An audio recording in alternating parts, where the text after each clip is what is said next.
Lah iya 3 lagu. 2 lagu, olah artisan 3. Iya, aku percaya kowe basa cah. Iki lho. Adi wedok iki lho. Ceng podo sinda, atang ta sinda ta. Podo sinda ke tang ta sinda ke ta na la ta. Podo sinda iki. Ali cenge suwi mlebu nek sik atang ton penyanyi sik. Lah iya egone wong tuwa. Piye cah? Ayo, Nduk. Mana medun sik. Egone wong tuwa iki ya. Ora iso medun gak oleh. Njaluk medun ya apa sih? Tu di lo nelu aja. Tak nombe obat tu lo wadang gede. Do. Oh, ayo Mas. Mbah ini pun tesing deh lah. Ceng tesing dah. Dilarang turun, pamer aku duitnya akeh, ayo tokno kabeh. Nah, ngono lho, Dik. Iya, sik. Sallallahu ala Muhammad Rasul.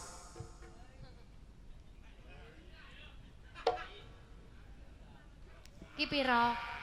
Siji. Oh, ya wis. Nek ngono sing akeh to. Model.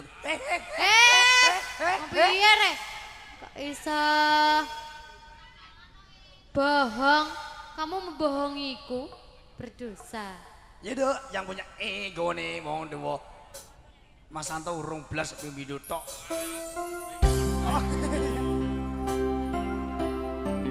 Ladies and gentlemen, it likes panasnya semu kemlene, panasnya mbloh.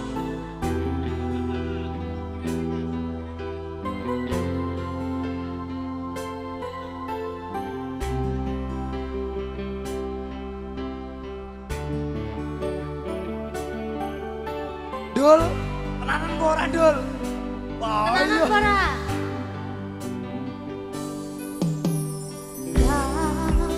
Ceritani cerita sing paling larani nalika bapak lunga ninggalno keluarga nelongso nanging kudu tak trimo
ngene iki dadi